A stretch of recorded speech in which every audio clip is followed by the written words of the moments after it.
You know what really pisses me off? When people act like I'm the bad guy for wanting to experience life on my own terms. Like, is it really that crazy to want a little freedom? I'm Gabby, 23, and I'm about to tell you how my boyfriend of 4 years completely overreacted when I suggested something that wasn't even that big of a deal. Anthony and I met when I was 19. I'd never really been single, always jumping from one relationship to the next. But with him, it felt different, more stable, you know? We moved in together after 2 years, and everything was going according to plan.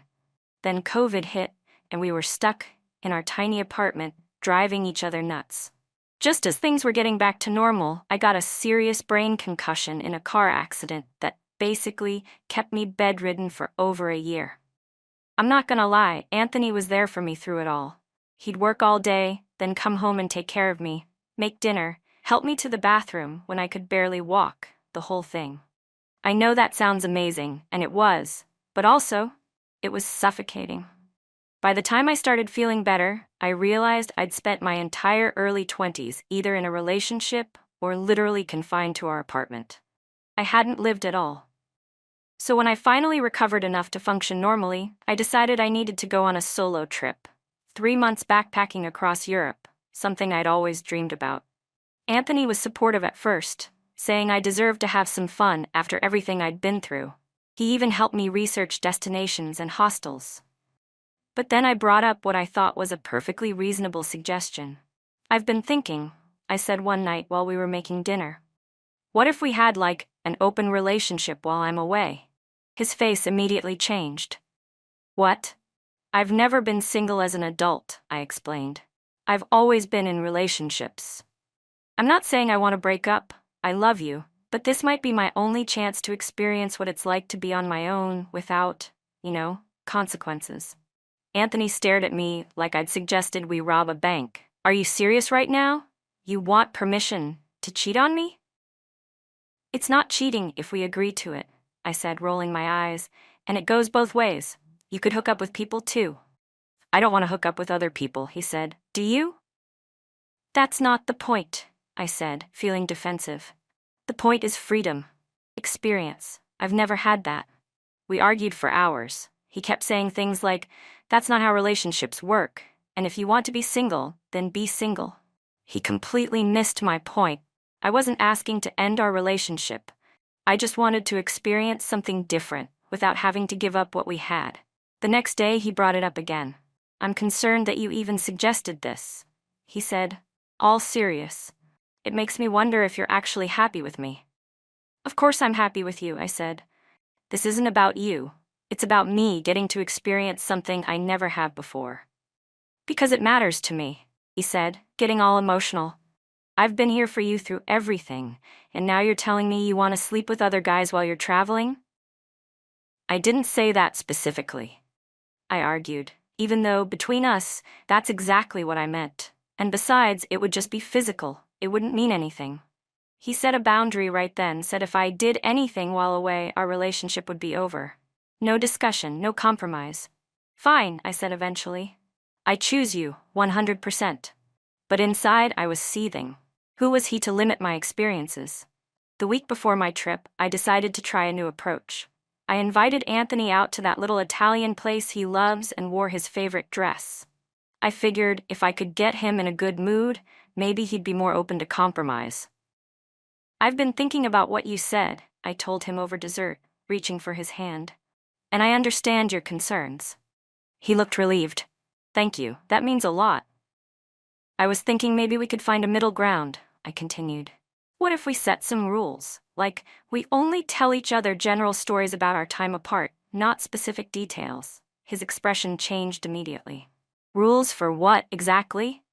I said, trying to sound casual. For while I'm away, we could have like a don't ask, don't tell policy. He pulled his hand away. Gabby, we already discussed this. Either we're in a committed relationship or we're not. But that's so black and white, I argued. Vicky says she and Matt have all these rules that make their arrangement work. They can flirt but not kiss, or kiss but nothing more. There are options. I don't care what Vicky and Matt do, he said, his voice getting louder. That's not us. An older couple glanced over and I felt my cheeks flush. "Can you lower your voice?" I hissed. "You're making a scene." "I'm making a scene?" He laughed. "You're trying to negotiate terms for cheating on me in public." "It's not cheating," I insisted.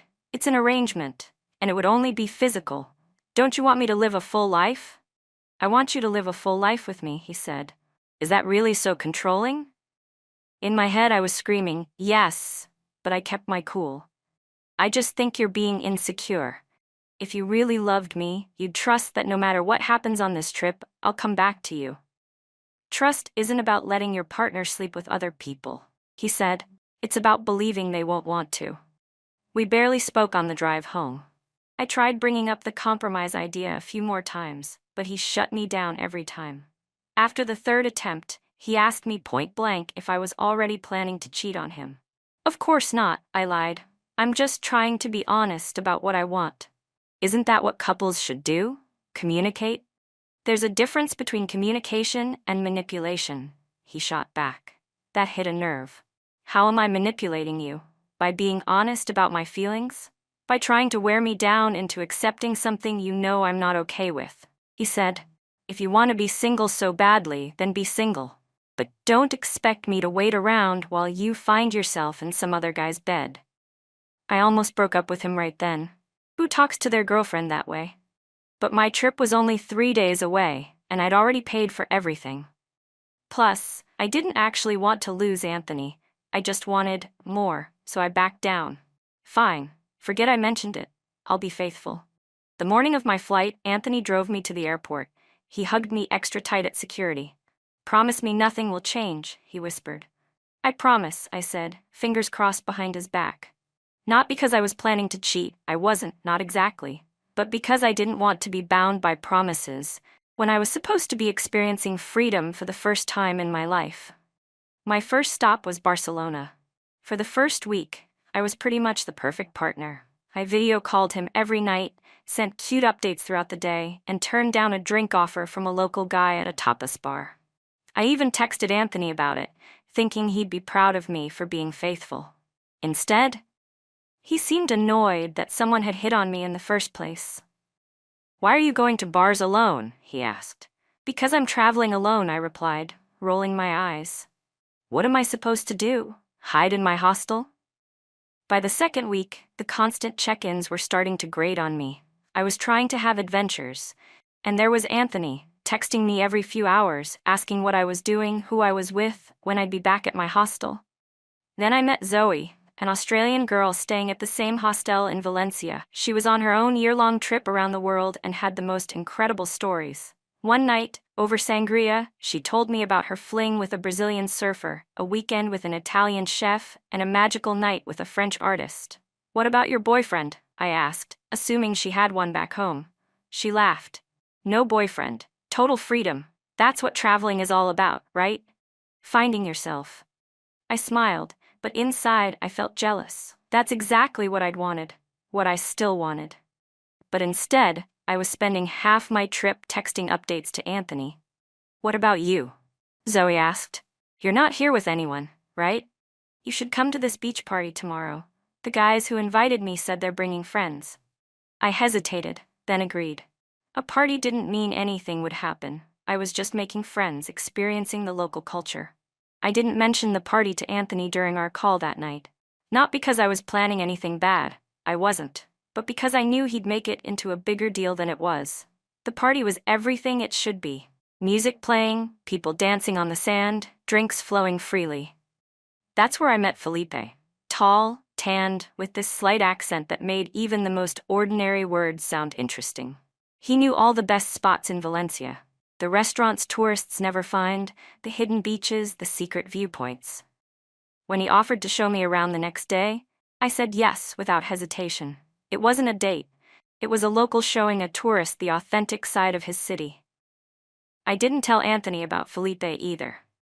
Over the next few days, I started to pull away without really meaning to. I'd miss a call here, take hours to respond to a text there. Every time my phone buzzed with another text from Anthony, I felt a flash of irritation. Here I was, finally having the adventure I dreamed about, and he couldn't give me space to enjoy it. One night, After showing me a breathtaking sunset from a cliffside spot only locals knew about, Felipe kissed me, and I kissed him back. It meant nothing, I told myself, just part of the experience. A fleeting moment in a foreign country. It wasn't cheating, not really. Just a kiss.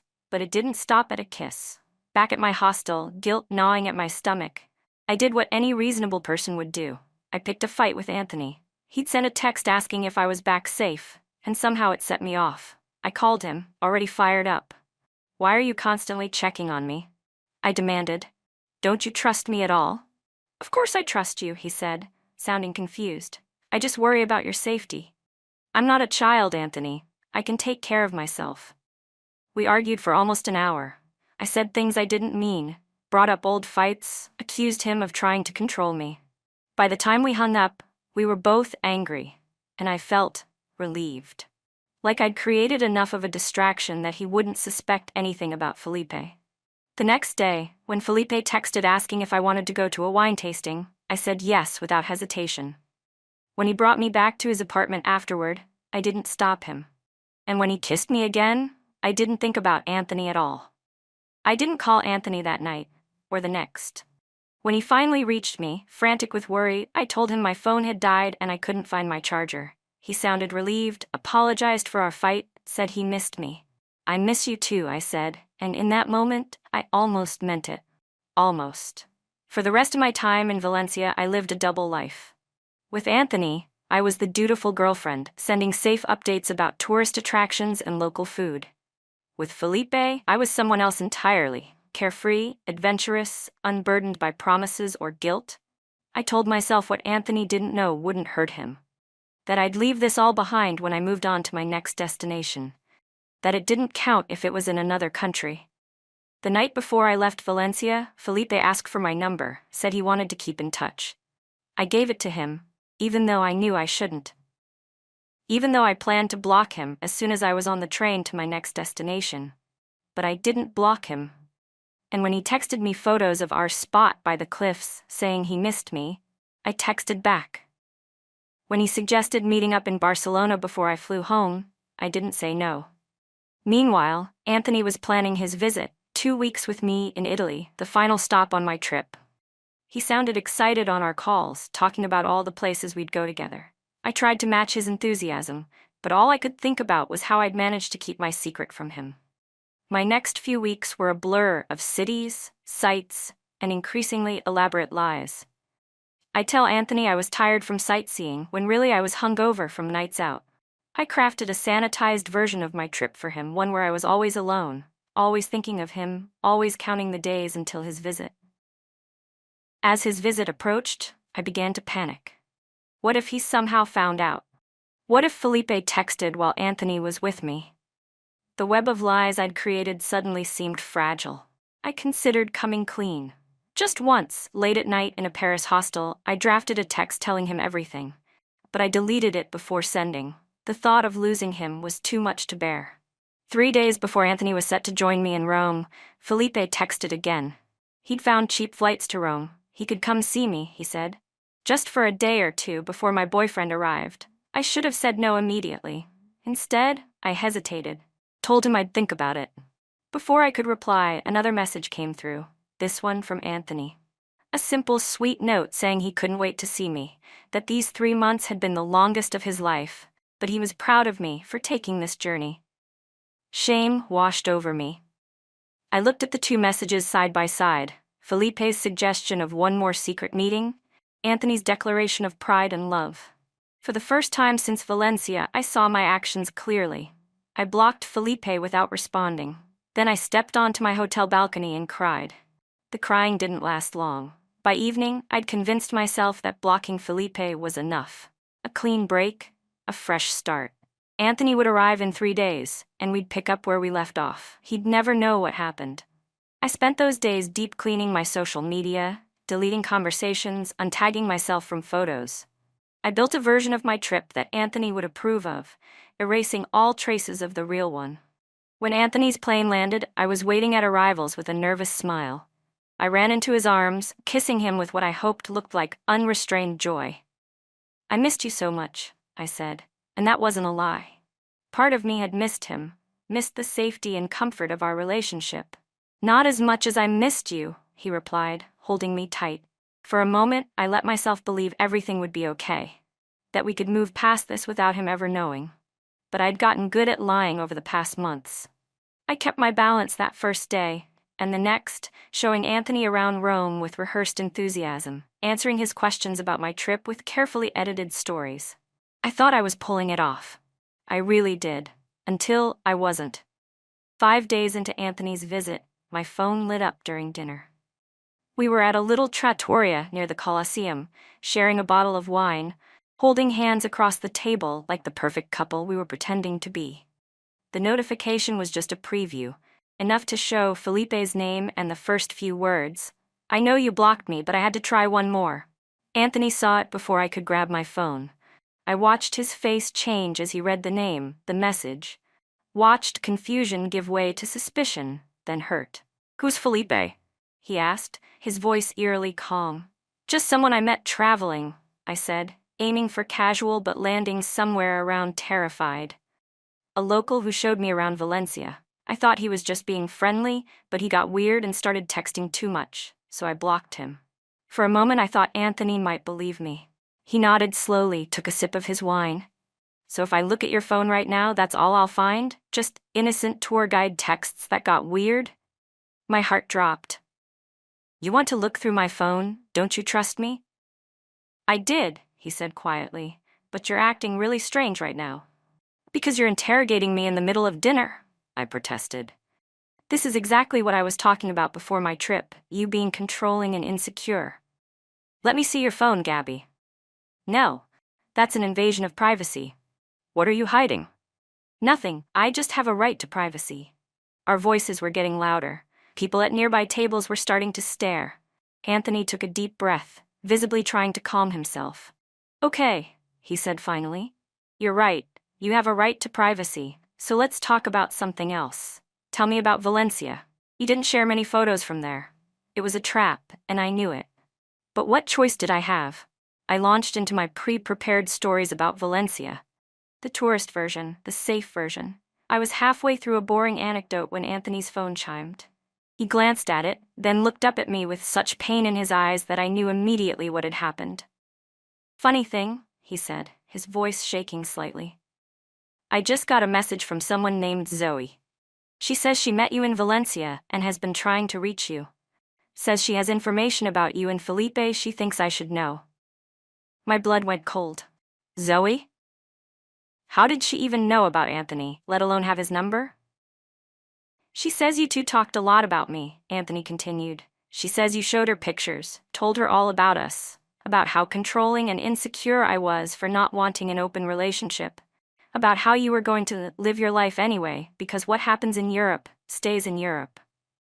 I couldn't speak, couldn't breathe, couldn't do anything but stare at him as my carefully constructed lies collapsed around me. "She says she felt guilty," Anthony went on. "Says she encouraged you at first, but didn't realize how serious we were. Didn't know I'd been there for you through your concussion, that we lived together, that we had plans. She found me on your Facebook and thought I deserved to know." "Anthony," I finally managed. "It's not what you think." "What did you do, Gabby?" he asked, his voice barely above a whisper. "What did you do in Valencia?" I could have lied again. But what was the point? The truth was catching up to me. "It was just physical," I said, tears streaming down my face. "It didn't mean anything. I was just having experiences, like I wanted to before the trip. If you had agreed to the open relationship like I asked, this wouldn't even be an issue." His face hardened. "So this is my fault? You cheated on me because I wouldn't agree to let you cheat on me?" "I didn't cheat. I mean, yes, technically, but it wasn't about you. It was about me experiencing life, having freedom after being trapped for so long." "No," he said, standing up. "I don't understand betraying someone who loves you. I don't understand lying for months. I don't understand blaming your partner for your choices." He threw some euros on the table for our unfinished dinner and walked out. I ran after him, crying, causing a scene in the middle of a Roman street. "Anthony, please, it was a mistake. It won't happen again." He stopped, turned to face me. "You're right about that. It won't happen again. We're done, Gabby." You can't just end things like this. After 4 years? After everything we've been through? You ended things, he said. You ended things the moment you decided to lie to me, to betray me, to blame me for your choices. I'm just making it official. He walked away then. And this time, I didn't follow. I stood in the street, tears streaming down my face, watching the best thing in my life disappear around a corner. I spent that night alone in our hotel room, alternating between sobbing, sending desperate texts that went unanswered, and raging at how unfair it all was. Yes, I'd made a mistake, but did that really erase 4 years of history? Did Anthony have to be so dramatic, so unforgiving? I woke up hoping he'd have calmed down, that we could talk rationally. But there was nothing. No calls, no texts, no Anthony. Just a notification that he'd changed his flight and would be leaving Rome that morning. I went to the airport, thinking maybe I could catch him, explain better, make him understand, but his flight had already departed. He was gone. The last 2 weeks of my trip passed in a blur of misery. I couldn't enjoy anything. Not the sights, not the food, not the freedom I'd supposedly wanted so badly. All I could think about was what I'd lost, and for what. A few meaningless hookups with a guy whose last name I couldn't even remember? When I finally flew home, I was certain Anthony would be there, that we'd have a big dramatic reunion, that he'd forgive me, that we'd move past this. That's how these stories were supposed to end, right? But Anthony wasn't at the airport. He wasn't at our apartment either. His things were gone: clothes, books, the weird collection of vintage video games he loved. All that remained were the things we'd bought together, the life we'd built, now half empty and hollow. I called him, texted him, emailed him. Nothing. I tried his friend Brian, who answered coldly that Anthony didn't want to talk to me. I asked where he was staying, and Brian laughed. He's not hiding, Gabby. He moved out, got his own place, started over. You should do the same. I couldn't believe it was really over. Not after everything. Not without a proper goodbye. Not without a second chance. As days turned to weeks, reality began to sink in. Anthony wasn't coming back. Our relationship, our plans, our future, it was all gone. Because of one stupid mistake. Because of my selfishness. Because I'd thought I could have it all without consequences. 3 months after returning home, I ran into Brian at a coffee shop. I asked about Anthony, hungry for any information. He's good, Brian said, his tone making it clear this conversation would be brief. Really good, actually. Got a promotion, started seeing someone new, seems happy. The words hit me like physical blows. Anthony was supposed to be devastated without me. He was supposed to be miserable, waiting for me to win him back. Instead, he'd moved on completely. Who is she? I asked, unable to help myself. Brian shrugged. Just someone he met through work. She seems nice, normal, trustworthy. The emphasis on that last word was unmistakable. 6 months after returning from Europe, I was still living in the apartment we'd once shared, still working the same job, still single. But everything had changed. I had no real friends left. My family, while supportive, clearly thought I'd made my own bed. Meanwhile, through social media breadcrumbs and unwilling updates from mutual acquaintances, I'd learned that Anthony was thriving. New apartment in a better neighborhood. Promotion at work. Still dating the same girl. Apparently getting serious. Weekend trips, dinner parties, like a life that looked bright and full, without me in it. I'd wanted freedom, experiences, a chance to find myself. Instead, I'd lost the only person who truly knew me, who'd stood by me through the darkest year of my life. And for what? Memories I couldn't even enjoy because they were tainted with regret. The worst part wasn't the loneliness or the regret, or even seeing Anthony move on.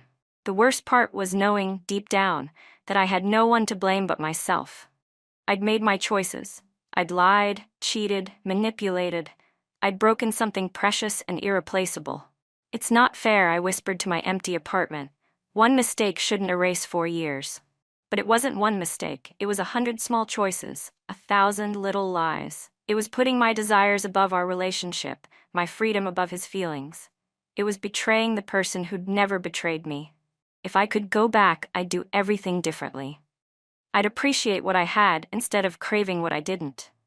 I'd recognize that true freedom isn't about doing whatever you want. It's about choosing what really matters and committing to it fully. But I couldn't go back. All I could do was move forward, alone, carrying the weight of what I'd lost. what I'd thrown away. I'd asked for an open relationship before my solo trip. He'd said no, so I'd called him insecure. Turned out, he wasn't insecure at all. He simply knew his worth, and now so did I, far too late.